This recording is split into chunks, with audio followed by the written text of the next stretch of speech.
আসসালামু আলাইকুম, আমি হাসনাইন মিয়াপু হাসপু টেক থেকে আপনাদের স্বাগতম। তো চলে এলাম আরেকটা নতুন পর্ব নিয়ে। আমরা ইলিস্ট্রেটরের বেসিক কোর্সটা শিখতেছি। তো আজকে হচ্ছে দ্বিতীয় পর্ব। আমি চেষ্টা করতেছি অ্যাডোবি ইলিস্ট্রেটরের সম্পূর্ণ একটা গাইডলাইন ভিডিও তৈরি করার জন্য, যেখানে এই সফটওয়্যারের প্রতিটা মেনু, অপশন বা টুল সম্পর্কে ডিটেলস আলোচনা থাকবে। অ্যাডোবি ইলিস্ট্রেটরের কোনো টুলস, মেনু বা অপশনকে আমি স্কিপ করতে চাচ্ছি না। তো প্রতিটা অপশনগুলি ডিটেলস আলোচনা করতে গিয়ে আমার ভিডিওটা একটু বড় হয়ে যাচ্ছে, তাই আপনাদের কাছে অনুরোধ সম্পূর্ণ ভিডিওটা দেখবেন। আর এতে করে আপনারা ইলিস্ট্রেটরের প্রতিটা মেনু বা অপশন সম্পর্কে পূর্ণাঙ্গ একটা ধারণা পাবেন। আমরা প্রতিটা অপশনের বেসিক দেখার পর আমরা যখন অ্যাডভান্স সিরিজে যাব, সেক্ষেত্রে কিন্তু আমরা লাইভ প্রজেক্টগুলি করব। কোনো টুল সম্পর্কে বা অপশন সম্পর্কে কোনো ভিডিও যদি স্ক্রিপ্ট করে থাকেন, সেক্ষেত্রে কিন্তু ওই লাইভ প্রজেক্টের বিষয়টা আপনারা বুঝবেন না। সেক্ষেত্রে আমি অনুরোধ করছি আপনাদের কাছে, তো আপনারা পুরো ভিডিওটা দেখুন আর ভিডিওটা ভালো করে বুঝুন। আর কথা বাড়াবো না, আমি সরাসরি আমাদের সফটওয়্যারে চলে যাই। এটা হচ্ছে আমাদের ইন্টারফেস। দেখেন আমাদের সবার উপরে একটা টপ বার রয়েছে। তো টপ বারকে আসলে টুল বার বলা হয়, কারণ এখানে বিভিন্ন রকমের টুলস রয়েছে। আমরা এখানে টুলসও বলতে পারি, আবার মেনুও বলতে পারি। তো এখানে প্রায় 9টা টুলস রয়েছে। এখানে file, edit, object, type, select, effect, video, Windows এবং হেল্প। তো সবার প্রথমে রয়েছে ফাইল। তো আজকে আমরা ফাইল দিয়েই শুরু করব। তো আমি ফাইলে গেলাম। তো ফাইলে গিয়ে প্রথমে আছে নিউ। নিউ এর কাজ আমরা প্রথম পার্টে দেখছি। নিউ দিয়ে হচ্ছে আমরা একটা আর্টবোর্ড তৈরি করব। যারা ভিডিওটা দেখেন নাই বা আর্টবোর্ড নিতে পারেন না, তারা গত পর্বের ভিডিওটা দেখে আসবেন। তো প্রথমে আমি নিউ প্রেস করি। আর্টবোর্ড নেওয়া আমি আগেই শিখিয়েছি, তো আমি এখানে আর ডিটেলসে আর গেলাম না।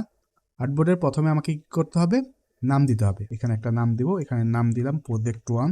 ওয়াইড রাখবো হলো 1920 পিক্সেল, আর হাইট রাখবো হলো 1080। তারপর হচ্ছে ওরিয়েন্টেশন। এখানে ওরিয়েন্টেশন পোর্টাল আছে, ল্যান্ডস্কেপ আছে। আমি ল্যান্ডস্কেপ রেখে আমি ক্রিয়েটে প্রেস করব। আর্টবোর্ডটা ওপেন হয়ে গেছে। এখানে আমি যা খুশি তা আঁকতে পারবো। কিভাবে একটা আর্টবোর্ড নিব ডিটেলসে আমরা প্রথম পার্টে যেহেতু আলোচনা করছি, এখানে কথা বাড়ালাম না। তারপর হচ্ছে নিউ ফর্ম টেমপ্লেট। তো আজকের পার্টে শুধু আমরা নিউ ফর্ম টেমপ্লেট নিয়ে আলোচনা করব। আমরা যদি নিউ কোনো টেমপ্লেট ওপেন করতে চাই, সেক্ষেত্রে আমরা নিউ ফর্ম টেমপ্লেটে প্রেস করব। এখন কথা হচ্ছে টেমপ্লেটটা কি। টেমপ্লেটটা হচ্ছে কি আমার আর্টবোর্ডের মতন একটা প্রিসেট। নিউ ফর্ম টেমপ্লেট বোঝানোর জন্য আমি নিউ ফর্ম টেমপ্লেটে ফার্স্টে ক্লিক করি। তো আমার একটা উইন্ডো চলে আসলো। এখানে আমাকে একটা লোকেশনে নিয়ে আসলো, আমাদের সি ড্রাইভে যেখানে ইলিস্ট্রেটরের ফাইলটা ইনস্টল করা আছে সেই ফোল্ডারে নিয়ে আসলো। এখানে দেখেন একটা ব্ল্যাঙ্ক টেমপ্লেট নামে একটা ফোল্ডার আছে।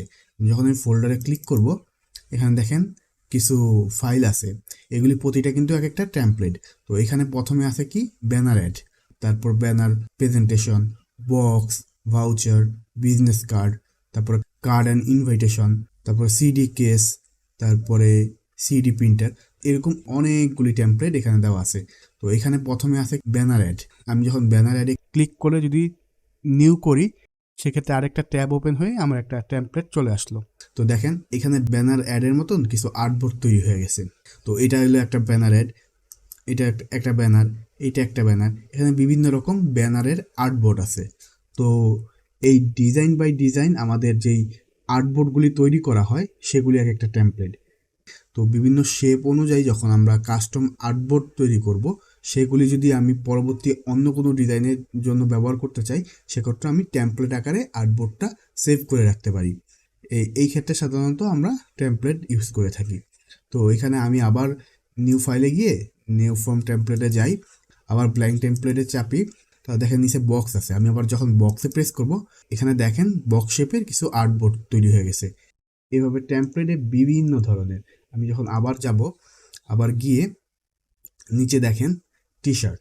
এই টি শার্টে যখন চাপবো, টি শার্ট শেপের একটা আর্টবোর্ড তৈরি হয়ে গেছে। তো এভাবে আমরা শেপ বাই শেপ আর্টবোর্ড তৈরি করে টেমপ্লেটে সেভ করে রাখতে পারি।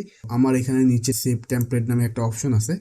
তো আমি যেহেতু সিরিয়াল ওয়াইজ মেনুগুলি ডিটেলস আলোচনা করতেছি, সেক্ষেত্রে যখন সেই বেস টেমপ্লেটটা আসবে, সেক্ষেত্রে আমরা কিভাবে টেমপ্লেট সেভ করব সেটা নিয়ে আলোচনা করব। ইলাস্ট্রেটর সফটওয়্যারের ডিফল্ট দেওয়া যেসব টেমপ্লেট আছে, সেগুলি ওপেন করার জন্য আমরা নিউ ফর্ম টেমপ্লেটে ক্লিক করে ওই টেমপ্লেটটা আর্টবোর্ড আকারে টেমপ্লেট ওপেন করে ডিজাইন করতে পারি। তো আজকের ভিডিওতে নিউ ফর্ম টেমপ্লেট নিয়ে আমরা ইন ডিটেলস আলোচনা করেছি। আবারও একটু সংক্ষেপে আমি বলে দিই, ইলাস্ট্রেটরের ডিফল্ট কিছু টেমপ্লেট দেওয়া ছিল, আমরা এই ডিফল্ট টেমপ্লেটগুলি নিয়ে আলোচনা করছি। আমাদের ড্রাইভে সেভ করা যেসব টেমপ্লেট থাকবে সেগুলি ওপেন করে সেখানে আমি ডিজাইন তৈরি করতে পারবো, আর এটা আমার ডিজাইনের কাজে অনেক হেল্প হয়। আজকের ভিডিও এই পর্যন্তই। পরবর্তী ভিডিওতে আমরা ওপেন নিয়ে আলোচনা করব। আমার ভিডিওগুলি যদি ভালো লাগে অবশ্যই সাবস্ক্রাইব করে লাইক এবং শেয়ার দিবেন। আজকে এখানেই শেষ করতেছি। ধন্যবাদ।